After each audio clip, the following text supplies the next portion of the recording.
नमस्कार दोस्तों, target the study point में आपका स्वागत है। हम आशा करते हैं आप लोग बेहतर होंगे, आपकी तैयारी अच्छी चल रही होगी। मित्रों, हम लोग आरओ तथा यूपी टेट की परीक्षा के मद्देनज़र सामान्य अध्ययन के महत्वपूर्ण क्वेश्चंस को देख रहे थे। 10 प्रैक्टिस सेट लगाया जा चुका है।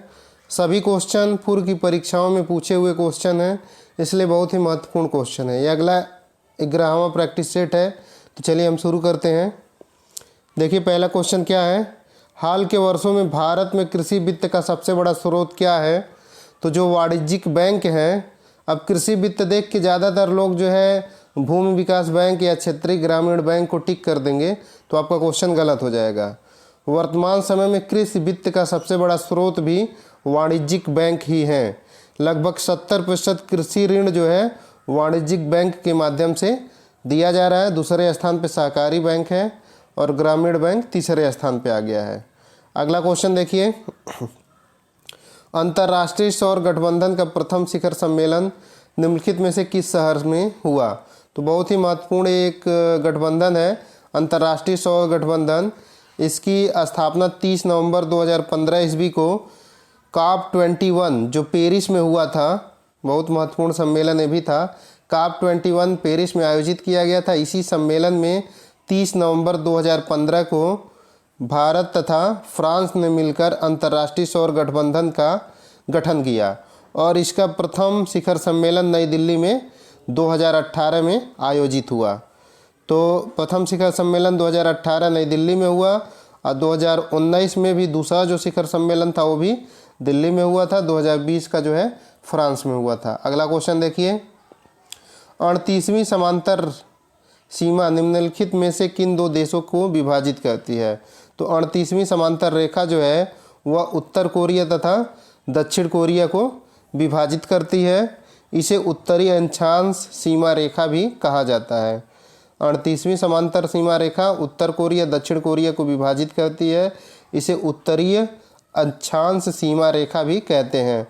उत्तर प्रदेश की प्रमुख वाणिज्यिक उपज क्या है? तो उत्तर प्रदेश की प्रमुख वाणिज्यिक उपज जो है गन्ना है। गन्ना उत्पादन में उत्तर प्रदेश का देश में पहला स्थान है। देश का लगभग 41% गन्ना जो है यूपी में उत्पादित किया जाता है। चीनी उत्पादन में भी यूपी का पहला स्थान हो गया है। अगला क्वेश्चन देखिए। उत्तर प्रदेश में आंवले की पैदावार वाला प्रमुख जिला कौन सा है? तो उत्तर प्रदेश में सर्वाधिक आंवला जो है प्रतापगढ़ में होता है, तो इसलिए यहाँ ऑप्शन सी सही हो जाएगा। अगला क्वेश्चन। सैंडोकोट्स से चंद्रगुप्त मौर्य की पहचान किसने की? तो सर विलियम जोन्स ने जो है चंद्रगुप्त मौर्य की पहचान सैंडोकोट्स के रूप में की थी। अगला क्वेश्चन देखिए।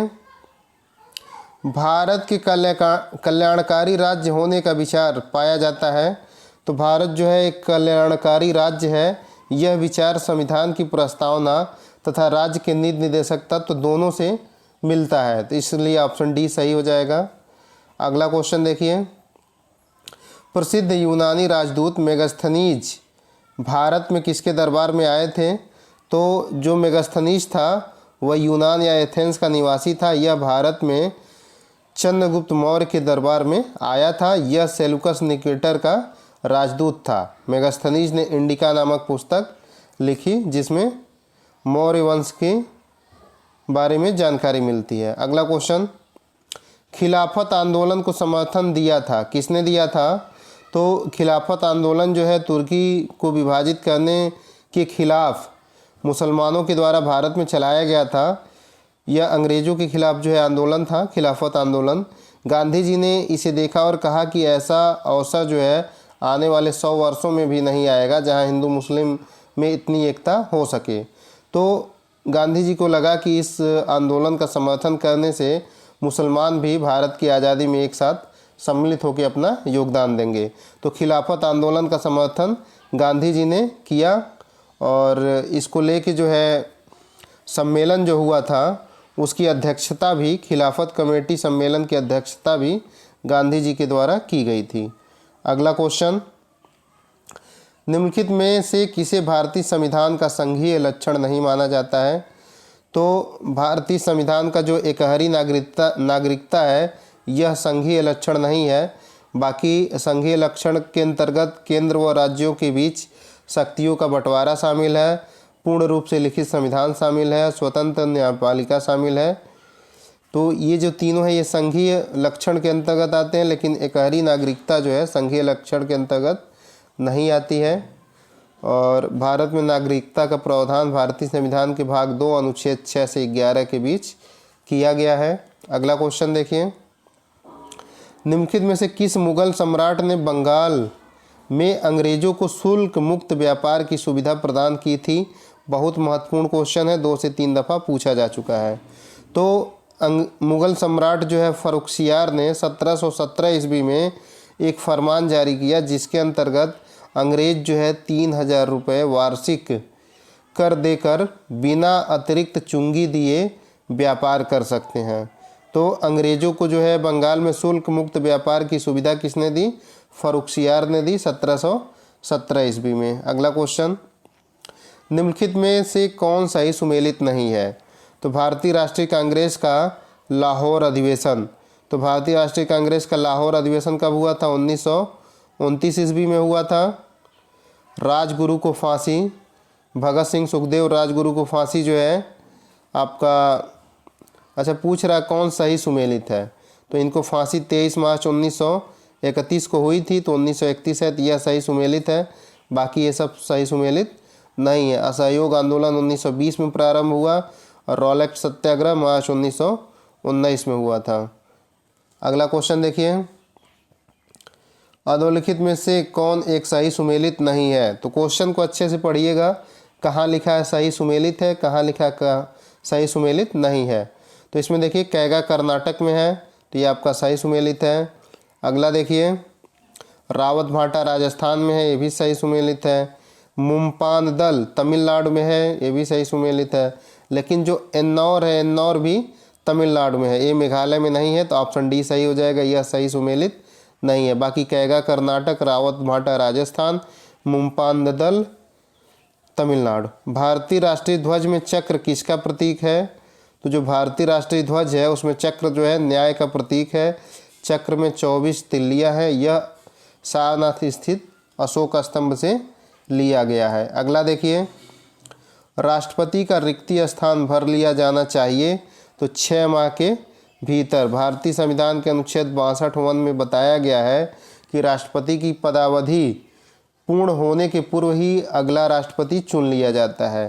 तथा 62 में बताया गया कि यदि राष्ट्रपति की मृत्यु हो जाती है या त्यागपत्र दे देता है समय पूर्व, तो इसका चुनाव जो है राष्ट्रपति के पद की रिक्ति होने के 6 माह के भीतर कर लिया जाना चाहिए। अगला क्वेश्चन देखिए, भारत में शिक्षित मध्यम वर्ग ने 1857 के विद्रोह का समर्थन नहीं दिया, एकदम से तटस्थता बना लिए थे। तो भारत में शिक्षित मध्य वर्ग जो था वह 1857 के विद्रोह से तटस्थ हो गया था। यह सबसे महत्वपूर्ण कारण था कि 1857 का जो स्वतंत्रता संग्राम था सफल नहीं हो सका। अगला क्वेश्चन देखिए, कूका आंदोलन को किसने संगठित किया था? तो इसको कूपा से आप याद करिए, जगह पूछता है। तो कूका आंदोलन जो है पंजाब में हुआ था और इसको संगठित राम सिंह ने किया था। कूका आंदोलन पंजाब में हुआ, इसको संगठित जो है राम सिंह ने किया। इसकी शुरुआत पूछता है, तो इसकी शुरुआत 1840 में भगत जवाहर मल के द्वारा किया गया था। भगत जवाहर मल को सियान साहब भी कहा जाता है। तो यहाँ कई क्वेश्चन है। कूका आंदोलन कहाँ हुआ? पंजाब में। कब हुआ? 1840 में। शुरुआत किसने की? भगत जवाहर मल ने। और संगठित किसने किया? राम सिंह ने। राम सिंह ने इसे संगठित किया 1872 में।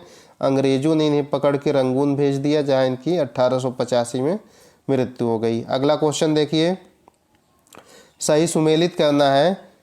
तो यहाँ देखिए अल्पस क्या है? अल्पस जो है नवीन वलित पर्वत है।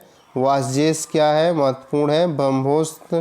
भ्रंशोत्स पर्वत है। बिंद क्या है? अवशिष्ट पर्वत है। अब फ्यूजियामा क्या है? ज्वालामुखी पर्वत है। तो इस तरह से आपका ऑप्शन कौन सा सही हो जाएगा? ए का 3, यानी ऑप्शन बी सही हो गया। अगला क्वेश्चन देखिए, निम्नलिखित में से कौन एक भारतीय दर्शन का निम्नलिखित में से कौन सा एक भारतीय संविधान का दर्शन नहीं है। तो भारतीय संविधान में जो है कल्याणकारी राज्य की बात की गई है, राजनैतिक समानता की बात की गई है, समाजवादी राज्य की भी बात की गई है, लेकिन साम्यवादी राज्य की बात नहीं की गई है। साम्यवादी राज्य में एक पार्टी शासन होता है। तो भारतीय संविधान में कहीं पे भी साम्यवादी राज्य का जिक्र नहीं किया गया। ऑप्शन डी हो जाएगा। लोकसभा का नेता कौन होता है? तो लोकसभा का नेता कौन होगा? जो प्रधानमंत्री, बहुमत दल का नेता जो होता है वही लोकसभा का नेता माना जाता है। अगला क्वेश्चन देखिए, सतत विकास के लिए आवश्यक है। तो जैविक विविधता का संरक्षण बिल्कुल आवश्यक है, प्रदूषण का निरोध एवं नियंत्रण ये भी आवश्यक है, निर्धनता को घटाना ये भी आवश्यक है। तो उपयुक्त सभी सही हो जाएगा। सतत विकास एक ऐसी अवधारणा है जिसमें आर्थिक विकास तथा पर्यावरणीय संरक्षण के बीच संतुलन स्थापित किया जाता है। अगला क्वेश्चन देखिए, विशाखा गाइडलाइंस किससे संबंधित है? तो 1997 में सर्वोच्च न्यायालय के निर्देश पर भारत में कार्यस्थल पर महिलाओं के यौन उत्पीड़न को रोकने और उसके निवारण के लिए विशाखा गाइडलाइन जारी किया गया था।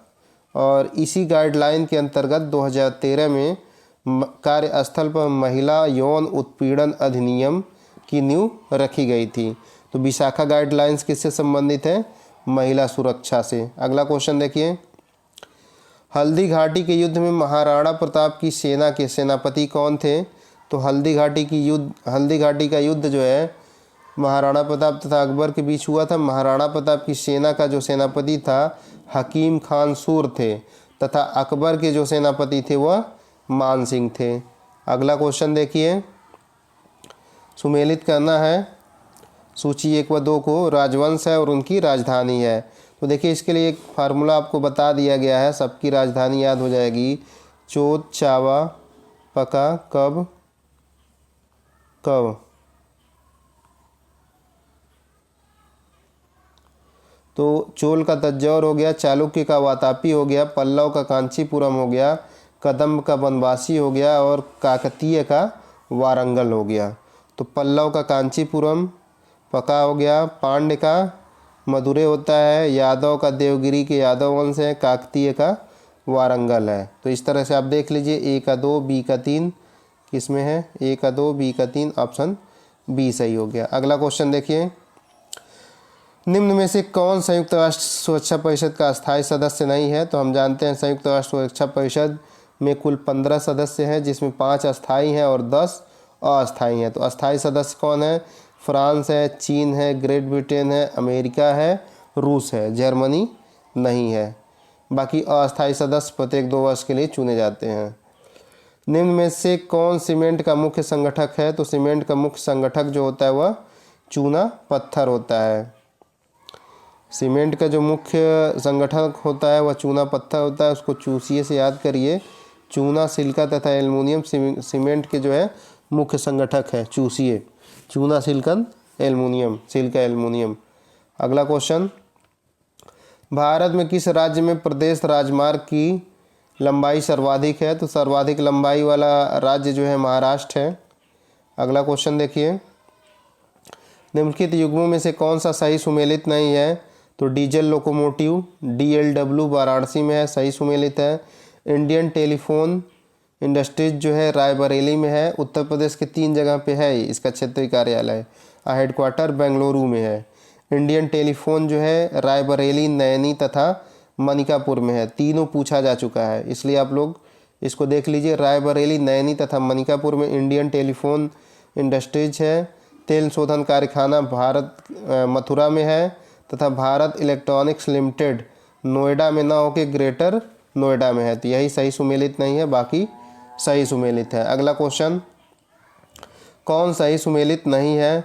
तो श्रीहरिकोटा आंध्र प्रदेश में है, सही सुमेलित है। थुम्बा केरल में है, सही सुमेलित है। भाभा एटॉमिक रिसर्च सेंटर यह मुंबई के टाम्बे में स्थित है। भाभा एटॉमिक जो बार्क है, भाभा एटॉमिक रिसर्च सेंटर कहाँ है? महाराष्ट्र के टाम्बे में स्थित है। तो ये सही सुमेलित नहीं है। बाकी पोखरण जो है राजस्थान में स्थित है।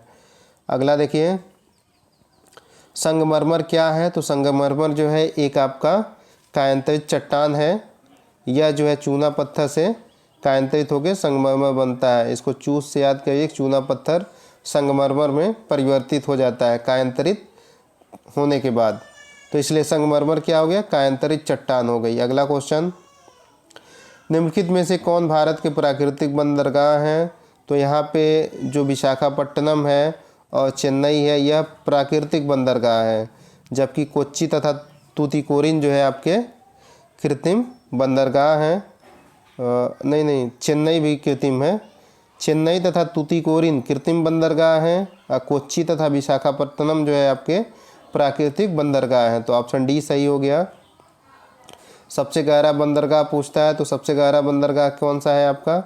प्राकृतिक पूछेगा विशाखापट्टनम, वैसे पूछेगा तो चेन्नई। अगला क्वेश्चन, भूमध्य रेखा, कर्क रेखा और मकर रेखा निम्न में से तीनों जो है किस एक महाद्वीप से गुजरती हैं? तो अफ्रीका एकमात्र ऐसा महाद्वीप है जहां से भूमध्य रेखा, कर्क रेखा तथा मकर रेखा तीनों गुजरती हैं। दक्षिण अमेरिका से भूमध्य रेखा तथा मकर रेखा गुजरती है, लेकिन कर्क रेखा नहीं गुजरती है। भारत की स्वर्णिम चतुर्भुज परियोजना किसको जोड़ती है? तो दिम्मू कोचे, इसको याद कर लीजिए, दिम्मू कोचे दिल्ली, मुंबई, कोलकाता, चेन्नई को स्वर्णिम चतुर्भुज परियोजना जोड़ती है। दिम्मू कोचे दिल्ली, मुंबई, कोलकाता, चेन्नई, और इसकी लंबाई कितनी है? 4846 है, और ये जो है एक दूसरे को झांसी में काटते हैं। अगला देखिए, सुमेलित कीजिए, खेतड़ी कहाँ है? राजस्थान में। किस लिए प्रसिद्ध है? तो इसमें है, तो इसमें तांबा के लिए। झरिया जो है कहाँ स्थित है? झारखंड में। कोयले के लिए जाना जाता है। सिंहभूमि किस लिए जाना जाता है? लोहे के लिए जाना जाता है। तो ए का 2, बी का 3, सी का 1, ऑप्शन सी सही हो गया। अगला देखिए, निम्नलिखित में से कौन सी दक्षिण अटलांटिक महासागर की शीतल जलधारा है? तो दक्षिण अटलांटिक महासागर की एकमात्र शीतल जलधारा जो है आपकी वह बेगुला जलधारा है। बाकी ये सब भी शीतल ही हैं, लेकिन अन्य जैसे अग्लुहास जलधारा जो है आपका हिंद महासागर में है। ब्राज़ील जलधारा गर्म जलधारा है। इसके लिए एक फार्मूला आपको बताया गया था, बाजी गई फ्लोरिडा, गर्म हुआ आंटा, और बेगू फाकले ठंडी हुई आंटी, इस तरह से। तो ठंडी व गर्म जलधाराएं एक ही फार्मूले से आपको याद करवा दिया गया था, चैनल पे पड़ा हुआ है, आप लोग देख सकते हैं। अगला क्वेश्चन देखिए, निम्न में से कौन एक भारत की सबसे पुरानी तेल शोधन इकाई है? तो भारत की सबसे पुरानी जो तेल शोधन इकाई है वह डिंगबोई असम में है। इसकी स्थापना 1901 ईस्वी में हुई थी। बाकी जो कोयली है, कोयली गुजरात में स्थित है, इसकी स्थापना 1965 में हुई थी। हल्दिया जो है पश्चिम बंगाल में स्थित है 1975 में, और जो मथुरा उत्तर प्रदेश का है इसकी स्थापना 1982 में हुई थी। अगला देखिए, किस महाद्वीप में एटलस पर्वत पाया जाता है? बहुत महत्वपूर्ण क्वेश्चन है। तो एटलस पर्वत जो है अफ्रीका महाद्वीप के 3 राज्यों में विस्तृत है। कौन कौन से राज्य हैं? Tanzania, Algeria, Morocco. टाम से याद कर सकते हैं, एटलस पर्वत अफ्रीका टाम। इसको मैं ऐसे याद किया हूँ, आपको जैसे समझ में याद कर लीजिए। एटलस पर्वत अफ्रीका टाम, एटलस पर्वत अफ्रीका महाद्वीप में स्थित है और यह तंजानिया, अल्जीरिया तथा मोरक्को देशों में विस्तृत है। अगला देखिए, सूची 1 व 2 का मिलान करना है। देश है वो राजधानी है। तो देखिए, ब्राज़ील की जो राजधानी होती है रियो डी जनेरिया है, लेकिन इसको ब्राज़ीलिया भी कहा जाता है। तो ऑप्शन 2 सही हो गया। क्यूबा की राजधानी हवाना है। केन्या की राजधानी नैरोबी है। जाम्बिया का लुसाका है। तो इस तरह से आप देखिए कौन सा हो जाएगा। ए का 2, बी का 1, सी का 4, ए का 2, बी का 1, सी का 4, ये आपका सही हो गया ऑप्शन बी। अगला देखिए, भारत में जूट का सर्वाधिक क्षेत्रफल कहाँ पाया जाता है? तो जूट के उत्पादन में भारत का प्रथम राज्य जो है अग्रणी राज्य पश्चिम बंगाल है। यहाँ लगभग भारत के 70% जूट का क्षेत्रफल पाया जाता है। दूसरे स्थान पर बिहार है। विश्व में जूट उत्पादन में पहला स्थान अब बांग्लादेश का हो गया है। भारत खिसक के दूसरे स्थान पर आ गया है। अगला देखिए, स्थानीय सरकारें आधार होती हैं। तो किसके आधार होती हैं? लोकतंत्र का आधार होती हैं स्थानीय सरकारें। अगर स्थानीय सरकारें न रहें तो लोकतांत्रिक विकेंद्रीकरण की जो अवधारणा है वह कहीं न कहीं से अपने वास्तविक नीति में प्राप्त नहीं कर पाएगी। अगला क्वेश्चन देखिए, निम्न में से किस नगर को पूर्व का मैनचेस्टर कहा जाता है? तो पूर्व का जो मैनचेस्टर है वह आपका अशोका है। अशोका जापान में स्थित है, इसे पूर्व का मैनचेस्टर भी कहा जाता है। अगला क्वेश्चन देखिए, निम्नलिखित महाद्वीपों में से कौन सा गोंडवाना लैंड का भाग नहीं था? तो जो आपका पैंजिया महाद्वीप था वह दो भागों में टूट गया था। जो उत्तर की तरफ गया उसे लारेंसिया कहा गया और जो दक्षिण की तरफ आया उसे गोंडवाना लैंड कहा गया। तो लारेंसिया में आपका उत्तर अमेरिका, ग्रीनलैंड, कनाडा, यूरोप तथा एशिया सम्मिलित थे और गोंडवाना लैंड जो था उसमें आपका दक्षिण अमेरिका, अफ्रीका, ऑस्ट्रेलिया, न्यूजीलैंड, भारतीय उपमहाद्वीप, अरब प्रायद्वीप तथा अंटार्कटिका सम्मिलित थे। तो ये जानिए कि पूरा जो धरती है, पहले एक पैंजिया नामक महाद्वीप समझिए या जो भी समझिए, पैंजिया था और पैंजिया दो टुकड़ों में बट गया। जो उत्तर की तरफ खिसका उसे लारेंसिया कहा गया, जो दक्षिण की तरफ आया उसे गोंडवाना लैंड कहा गया। तो लारेंसिया के अंतर्गत आपकी उत्तर अमेरिका, यूरोप, एशिया, ग्रीनलैंड सम्मिलित थे और गोंडवाना लैंड के अंतर्गत दक्षिण अमेरिका, अफ्रीका, ऑस्ट्रेलिया, न्यूजीलैंड, अरब प्रायद्वीप, भारतीय उपमहाद्वीप तथा अंटार्कटिका शामिल थे। अगला देखिए, लोकप्रिय प्रभुसत्ता क्या होती है? तो लोकप्रिय प्रभुसत्ता ऐसी प्रभुसत्ता होती है जिसमें जनता का प्रभुत्व निहित हो, जनता के प्रतिनिधियों का। लोकप्रिय प्रभुसत्ता होती है कि जनता के प्रतिनिधि का प्रभुत्व निहित हो, उसे लोकप्रिय प्रभुसत्ता कहा जाता है। क्योंकि जहाँ जनता के प्रतिनिधि का प्रभुत्व होगा वहाँ जनता का भी प्रभुत्व होगा, क्योंकि ये प्रतिनिधि बनाने का कार्य जनता के द्वारा ही किया जाता है। अगला क्वेश्चन, निम्नलिखित में से कौन सा भारत में मुद्रास्फीति के प्राक्कलन की सबसे प्रचलित माप है?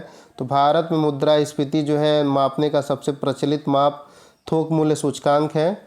भारत में सर्वप्रथम जो है मुद्रास्फीति की माप 1942 ईस्वी में की गई थी। उस समय आधार वर्ष 1939 लिया गया है। वर्तमान समय में जो आधार वर्ष है 2011-12 है। तो ये भी पूछता है कि मुद्रास्फीति माप के लिए जो थोक मूल्य सूचकांक प्रयोग किया जाता है उसका आधार वर्ष क्या है? 2011-12। अगला क्वेश्चन, लोकतांत्रिक केंद्रीकरण किसकी महत्वपूर्ण विशेषता है? तो जो लोकतांत्रिक राज्य होंगे उसकी विशेषता यही है, लोकतांत्रिक केंद्रीकरण। अगला क्वेश्चन देखिए, नहीं, लोकतांत्रिक राज्य का तो लोकतांत्रिक विकेंद्रीकरण होता है और लोकतांत्रिक केंद्रीकरण यहाँ पे कहा हुआ है। शब्दों को समझिएगा। विकेंद्रीकरण मतलब जहाँ अधिकार बटे हुए हों, सबको अधिकार प्राप्त हों। लोकतांत्रिक केंद्रीकरण मतलब कि एक जगह सारी चीज़ें जो है आपकी एक व्यक्ति के कंट्रोल में या एक संस्था के कंट्रोल में हो। तो ऐसी व्यवस्था साम्यवादी राज्यों में होती है, जैसे आपका रूस हो गया, चाइना हो गया, ये सब। अगला क्वेश्चन, 1991 में नई आर्थिक नीति में अपनाई गई जिसकी मुख्य रणनीति क्या थी? तो नई आर्थिक नीति जो है 1991 ईस्वी में भारत के भुगतान संतुलन को जो है नियंत्रित करने के उद्देश्य से लाई गई थी। इसके मुख्य अस्त्र कहिए या रणनीति कहिए उदारीकरण, निजीकरण तथा वैश्वीकरण थे। तो उपयुक्त सभी सही हो जाएगा। ये जब नीति लाई गई उस समय वित्त मंत्री मनमोहन सिंह थे तथा प्रधानमंत्री पीवी नरसिम्हा राव थे। अगला क्वेश्चन, राष्ट्रीय धरोहर विकास एवं संवर्धन योजना हृदय संबंधित है। तो हृदय योजना जो है 21 जनवरी 2015 को, डेट महत्वपूर्ण है, 21 जनवरी 2015 को शुरू की गई थी। यह राष्ट्रीय धरोहर विकास एवं संवर्धन योजना है जो देश की विपुल एवं समृद्ध सांस्कृतिक विरासत शहरों के संरक्षण से संबंधित है। तो राष्ट्रीय धरोहर विकास एवं संवर्धन योजना जो हृदय है, शुरुआत 21 जनवरी 2015 को हुई और संबंधित किससे है? सांस्कृतिक विरासत शहरों के संरक्षण से। इसमें जो है 12 शहर चयनित किए गए हैं, जिसमें उत्तर प्रदेश के 2 शहर हैं। वह 2 कौन कौन से हैं? वाराणसी तथा मथुरा। तो हृदय योजना के अंतर्गत कुल 12 शहर जो है सम्मिलित किए गए हैं और उनमें से 2 शहर कौन कौन यूपी के हैं? वाराणसी तथा मथुरा हैं। अगला क्वेश्चन, देश में नागरिक सुरक्षा को पुनर्जीवित करने के लिए किस पंचवर्षीय योजना में 100 करोड़ की योजना लागू की गई? तो देश में नागरिक सुरक्षा को पुनर्जीवित करने के लिए 11वीं पंचवर्षीय योजना में 100 करोड़ की योजना लागू की गई। अगला क्वेश्चन, हाल ही में किस कंपनी को संयुक्त राज्य अमेरिका और कुछ अन्य देशों ने राष्ट्रीय सुरक्षा को खतरे के रूप में नामित करके उसके 5G ट्रायल पर रोक लगा दिया है? तो हुआवेई जो है चीन की एक कंपनी है, इसके 5G ट्रायल पे अमेरिका सहित कुछ अन्य देशों ने रोक लगा दिया है, बताया कि ये जो है राष्ट्रीय सुरक्षा के लिए खतरा है। अगला क्वेश्चन देखिए, भारत के 10 लाख या अधिक जनसंख्या वाले नगरों में उत्तर प्रदेश के कितने नगर शामिल हैं? तो भारत में कुल 53 नगर हैं जिनकी जनसंख्या 10 लाख से अधिक है और उत्तर प्रदेश से सर्वाधिक 7 राज्य जो है सम्मिलित हैं। उत्तर प्रदेश और केरल दोनों से 7-7 हैं। अगला क्वेश्चन देख लीजिए, जिला प्रशासन निम्न में से कौन सी नागरिक सुविधाएं प्रदान करता है? तो जो जिला प्रशासन है उसका कर्तव्य होता है कि स्वास्थ्य, शिक्षा तथा सड़कों का रखरखाव करे। तो इस तरह से देखा जाए तो उपयुक्त सभी जो सुविधाएं हैं नागरिकों को मिलनी चाहिए वह जिला प्रशासन के माध्यम से प्रदान किया जाता है। तो मित्रों, ये महत्वपूर्ण क्वेश्चन थे, हम आशा करते हैं आप लोगों को अच्छे लगेंगे। सभी क्वेश्चन पूर्व की परीक्षाओं में पूछे हुए हैं और आपकी आगामी परीक्षा RO या RO में क्वेश्चन यहीं से आएंगे। ठीक है मित्रों, आप लोग वीडियो को अच्छे से देखिए। धन्यवाद।